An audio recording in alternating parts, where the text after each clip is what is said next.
Oi, pessoal, tudo bem com vocês? Espero que sim, estejam todos bem. Hoje nós vamos falar sobre um conteúdo muito importante, nós vamos entrar no mérito da literatura, certo?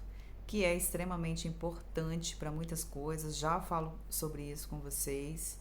Também é um conteúdo que está sendo cobrado agora nas avaliações, né? Foi passado um trabalho para que vocês façam sobre essa escola literária em si que nós é, abordaremos, que é o romantismo, tá ok?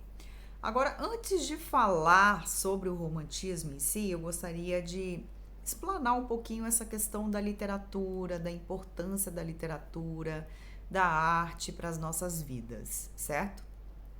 Nós já sabemos que a literatura é um tipo de manifestação artística, né? Enquanto as telas os pintores usam pincéis e a sua visão, né, acurada das coisas e tal, a literatura ela é a arte da palavra, tá ok?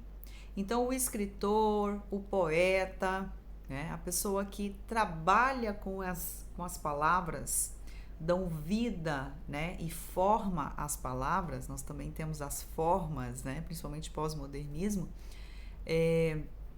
Essas pessoas elas estão ajudando a construir um mundo melhor, tá certo? Então, quando você começa a estudar a literatura, que você começa a entender, né, a importância da arte para o mundo, né? A arte é uma maneira de pensar e de refletir o ser humano e toda a nossa trajetória até aqui e também a trajetória que ainda temos que trilhar, que as futuras gerações trilharão, certo? Então, tudo isso é bem interessante quando você começa a perceber a importância de estudar a literatura, ok? A literatura está completamente arraigada à história, à antropologia, né? A questão geográfica também, por que não, né? Cultural, tudo isso, tá? Está conectado. A questão biográfica, né? A vida dos autores também é algo interessante a ser estudado na literatura, por vários fatores. Primeiro que se você pega um livro lá do século XVII ou do século XVIII, né? Teoricamente você não vai conseguir compreender muita coisa se você não tiver uma noção muito grande de como as pessoas se comportavam, do que era importante, tá? Do que era valorizado para efeito de sociedade, que tipo de sociedade, né?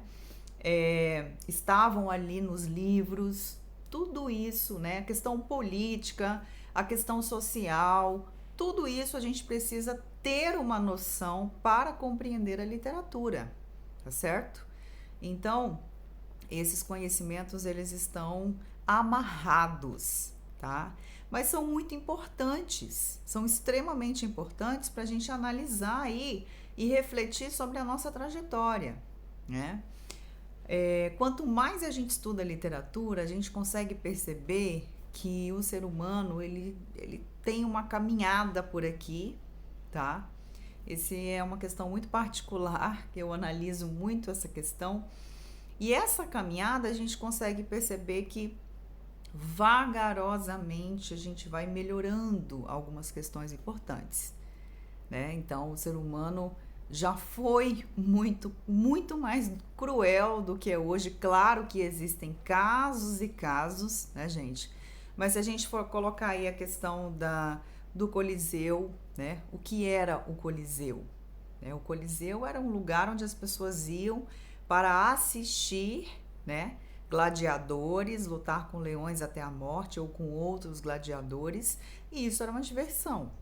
Então, assim, um sinal de que isso seria uma barbárie nos dias de hoje é um exemplo que eu posso trazer aqui para vocês, tá? Que a literatura, ela mostra pra gente que o ser humano ele vai evoluindo, né, com o passar através dos séculos, tá certo?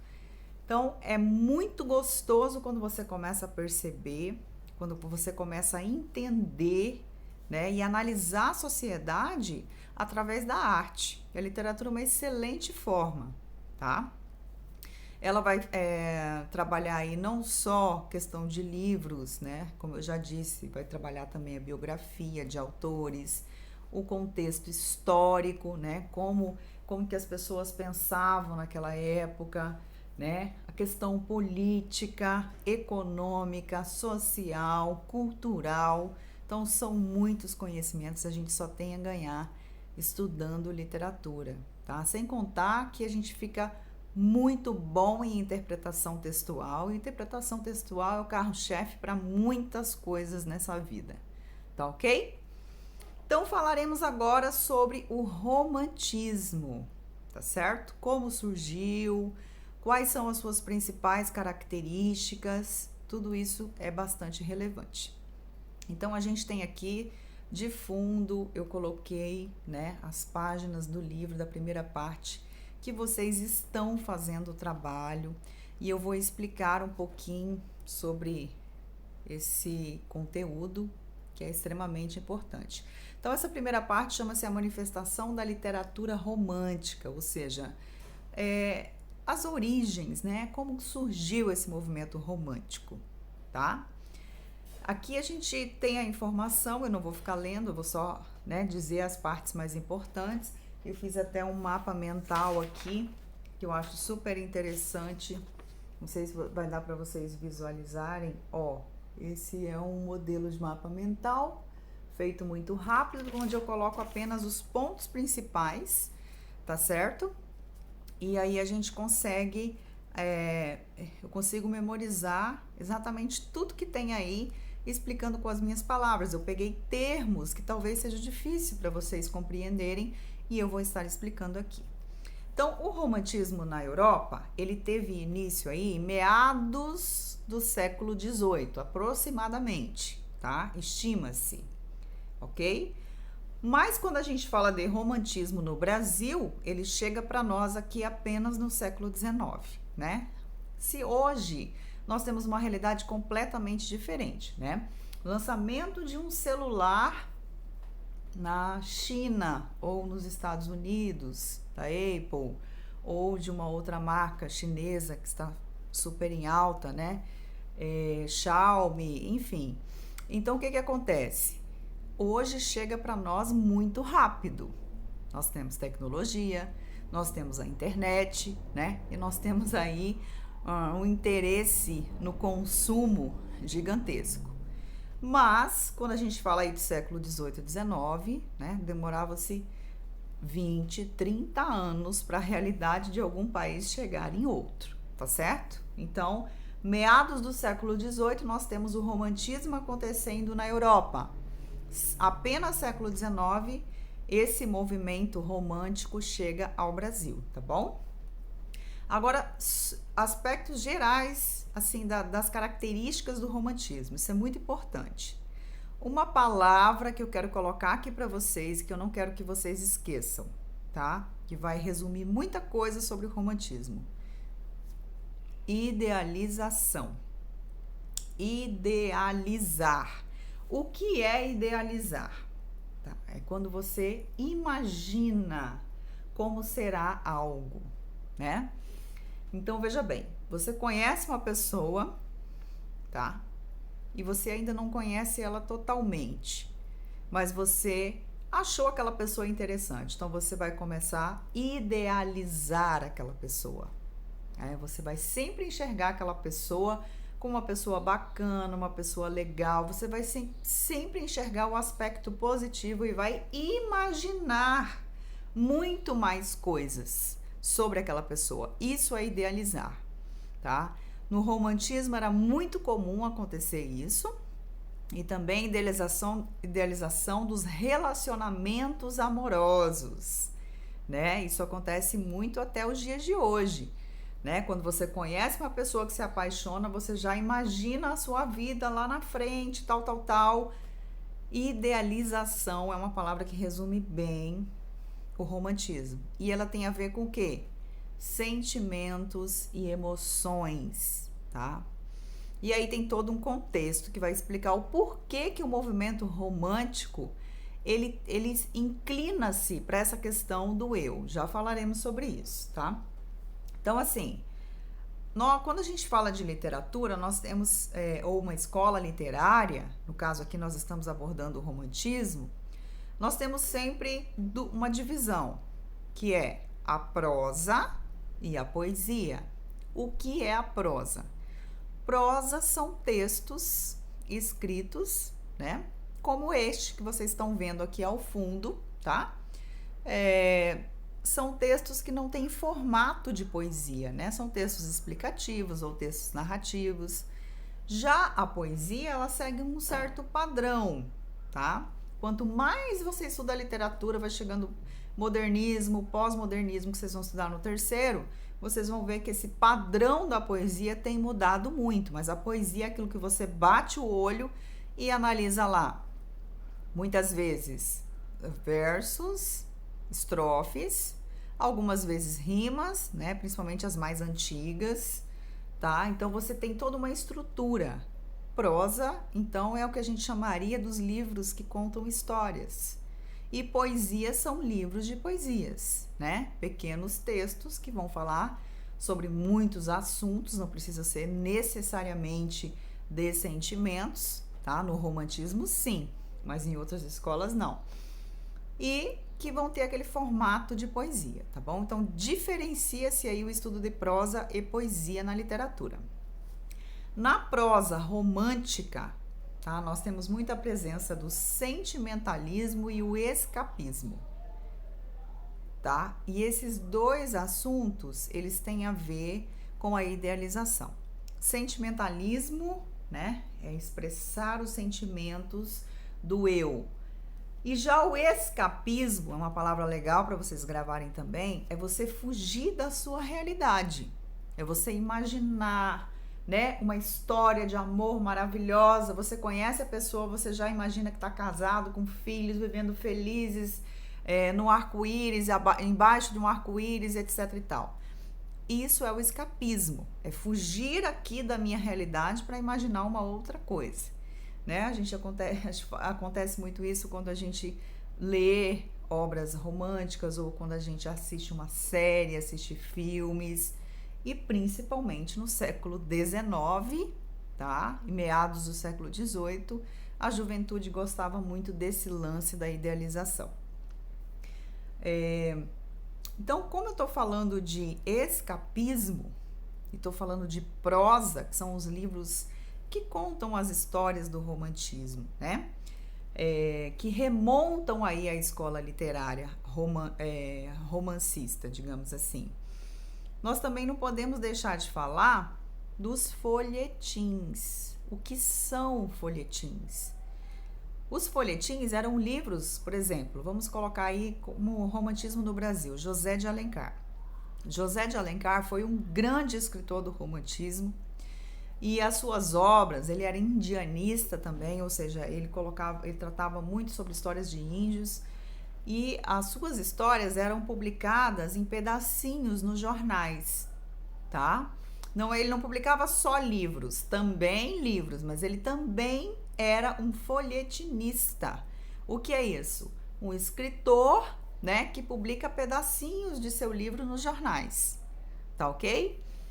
E aí, nesse caso, né, ele ficou uma pessoa muito conhecida, muito famosa até hoje, né? O José de Alencar é um grande ícone da literatura brasileira, né? Um grande representante da nossa identidade nacional, ok?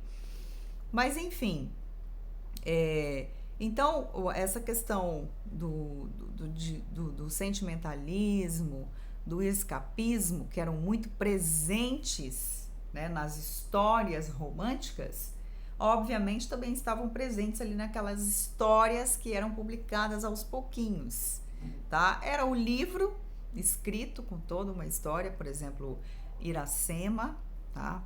De José de Alencar, mas ao invés dele publicar de uma vez, ele colocava pedaços nos jornais, tá?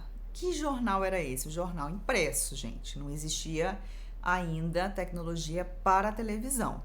Então, geralmente os chefes da casa, que eram os homens, né, os pais de famílias, recebiam, da alta sociedade, é óbvio, tá? Recebiam esse jornal pela manhã, liam as notícias, depois deixavam os jornais de lado. Quem ia correndo buscar? As mulheres, tá? Liam, né, os trechos dos livros como se fossem novelas, como se fossem as novelas que a gente tem hoje, mas hoje são telenovelas, tá certo? Agora falaremos sobre o romantismo e a juventude. O romantismo foi uma escola literária marcada pelos jovens, pela juventude. Primeiro porque ele se dá num momento muito conturbado e ao mesmo tempo, né, a questão da manifestação da liberdade de pensamento, que está concatenado com a Revolução Francesa. Então, a Revolução Francesa foi aquela revolução que perseguiu a monarquia, que estava de saco cheio, digamos assim, com o regime monárquico, né, e buscava aí uma nova constituição. Foi o que aconteceu na França. E isso instigou vários outros países, tá? Uma classe nova surgiu aí no século XVII com muita força, que eram os burgueses. Quem são os burgueses? Os comerciantes, né, que estavam em ascendência, tá? E eles também tiveram uma participação muito relevante no romantismo, tá? E o jovem, né, também foi um protagonista extremamente relevante para essa fase. Um exemplo de livro é Os Sentimentos do Jovem Werther, tá? De 1774, do Goethe, né? Ou Goethe. Muitos pronunciam assim, tá? Mas na verdade escreve-se Goethe, tá bom? Mas como é alemão, né? Muitos pronunciam Goethe ou Goethe, enfim, é meio complexo de pronunciar, mas esse nome é importantíssimo porque ele foi um dos maiores escritores, né, que lançaram moda na época do romantismo aí, tá bom? No século XVIII. E esse livro ele ficou famoso também no mundo inteiro, porque ele vai contar uma triste história de um jovem que comete suicídio porque não foi correspondido. Inclusive, tem uma questão defendida que muitas pessoas cometeram suicídio em virtude deste livro, ok? Enfim, ele realmente ganhou a juventude aí do século XVIII na Europa e posteriormente século XIX também no Brasil. Quando a gente fala da juventude, quando a gente fala da sociedade, né, no século XIX, na sociedade que tinha acesso à literatura, nós estamos falando de uma sociedade de, digamos assim, classe social alta, elevada. Lembrando que um livro não é barato hoje, no século XXI. Imagine um livro no século XVIII ou no século XIX. Então, infelizmente, poucas pessoas tinham acesso, mas o romantismo também foi responsável, tá, pela democratização do acesso, né? Por exemplo, o livro era caro, mas os folhetins que eram publicados nos jornais, né, eram mais... Foi uma das formas de democratizar o acesso à leitura dos livros de literatura, né? Então, é interessante analisar isso aí também. Então, com a Revolução Francesa e essa questão dos jovens como protagonistas, veio a liberdade de expressão e pensamento, né? E a literatura em si, a produção da literatura em si, ela ficou muito mais livre, né? Por exemplo, fugiu das exigências de uma poesia clássica, por exemplo, ou de um livro de prosa, mas que tivesse que ter muita questão de regras para a escrita. Então, os românticos eles já anteciparam um pouquinho essas mudanças. A linguagem podia ser um pouco mais flexível, tá? Nas obras do José de Alencar, a gente observa uma linguagem bem mais tranquila, bem mais fácil de compreender do que nas escolas literárias anteriores, ok?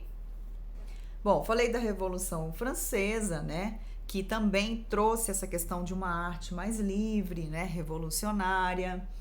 É, tem a ver com essa questão do individualismo, da revolta, do eu, muito presente no romantismo.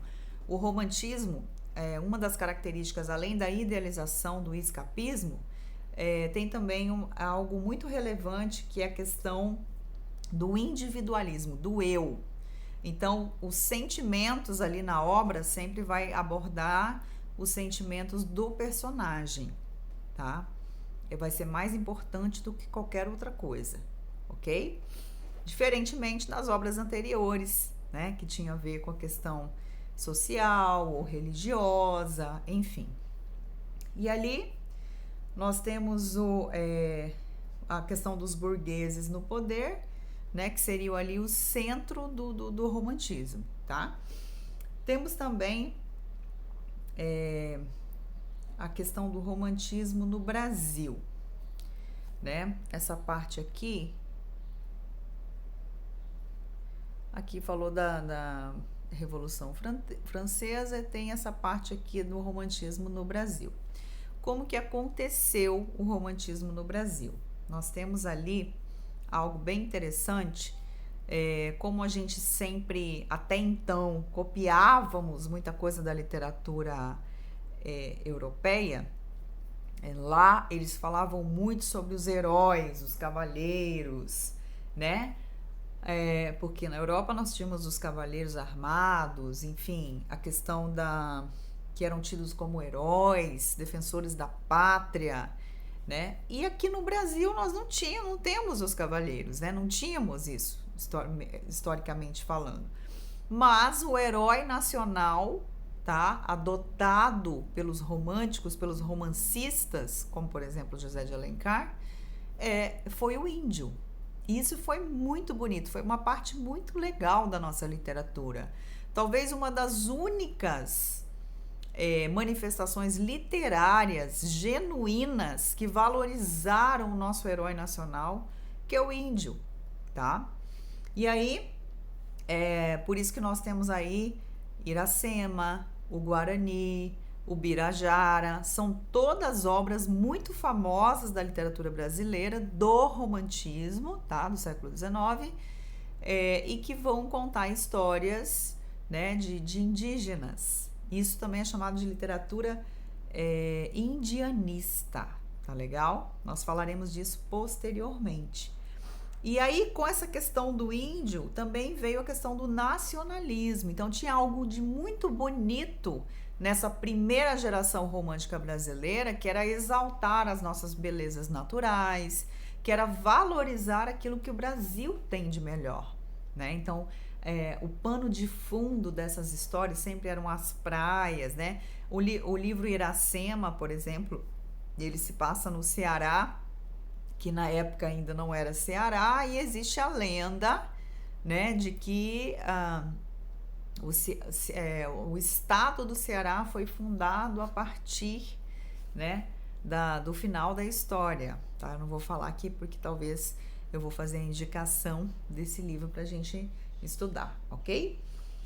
Então, assim, sobre a primeira geração romântica brasileira, é muito importante a gente ressaltar essa questão do nacionalismo, do indianismo, tá? Nós temos ali uma foto, né, 3 dos grandes escritores aí dessa fase do século XIX, que é o Gonçalves Dias, o Manuel de Araújo e o José de Alencar. O Gonçalves Dias, também extremamente importante, tem poemas, ele já era poeta, tá, gente? Poemas belíssimos, como a Canção do Exílio, nós estudaremos, e também nós temos vários poemas fazendo homenagens, né, falando sobre tribos, né, e do Gonçalves Dias. Poemas lindíssimos, exaltando as belezas naturais do nosso país. Então, bem bacana, tá? Aqui tem a síntese histórica do romantismo no Brasil. Ó, vinda da família real para o Brasil, que foi em 1808. A independência do Brasil em 1822, né? as lutas abolicionistas, tá? Republicanas, a formação da consciência nacional, que é aquilo que eu estou falando da característica do nacionalismo, de valorizar aquilo que nós temos, não ficar cortar um pouco o cordão umbilical aí da Europa, de Portugal, né? Um exemplo disso foi a independência do Brasil em 1822, tá? Criação de novas escolas, bibliotecas, museus, incentivo à tipografia, né? Ou seja, a impressão dos livros, tá? Para democratizar o acesso, ou seja, mais pessoas terem acesso aos livros, tá? E o nascimento de um público consciente de leitores, né? Principalmente por mulheres e jovens estudantes provenientes da classe burguesa, ainda em ascensão, ok? Então, assim, resumindo, o movimento romântico, ele é extremamente relevante, tá? Porque ele foi um movimento que ele durou aí praticamente um século. Nós estudaremos em fases, tem a primeira geração, a segunda, a terceira, falaremos disso nas próximas aulas, tá legal? Mas tem alguns pontos que eu quero muito destacar. O José de Alencar, por exemplo, que é extremamente relevante, nós ainda falaremos mais especificamente sobre ele, mas agora é importante dizer que ele é um ícone, tá? Digamos, da nossa história cultural, né? Ele representa aí parte da nossa identidade nacional por conta de suas obras, tá ok? Ele foi uma pessoa muito importante, quando a gente for estudar a biografia dele vocês vão ver. E tem também um aspecto muito interessante do romantismo, que é o medievalismo, ou seja, eles gostavam dessa questão medieval, dos cavaleiros, de objetos, então isso era muito presente nas obras românticas, mas o objetivo maior, principalmente da primeira geração, é voltar-se para a natureza, ok? Então não esqueça, tá? Outra coisa também interessantíssima para a gente abordar aqui é a questão de que no Brasil, né, o movimento romântico ele chega um pouco diferente do que foi na Europa. Claro, ele vai misturar-se aí com a nossa cultura e nós vamos ter obras, tanto na poesia quanto na prosa, extremamente belas, certo? Para a literatura brasileira e extremamente complexas também, porque nós vamos ter uma fase no romantismo, que é a segunda geração romântica, que foi chamada inclusive de mal do século, né? Pela questão da depressão, pela questão é como se fosse uma nuvem negra que tivesse pairado ali naquele momento, tá? Isso também aconteceu na Europa, mas com bastante intensidade aqui no Brasil, onde os livros abordavam histórias tenebrosas. E depois, posterior, na terceira geração, nós falaremos então de uma visão mais, digamos, mais politizada do romantismo, uma visão que procura resolver ou questionar os problemas sociais. Então, o romantismo é uma escola extensa, que tem muitas fases, muitas características, muitos escritores, tá?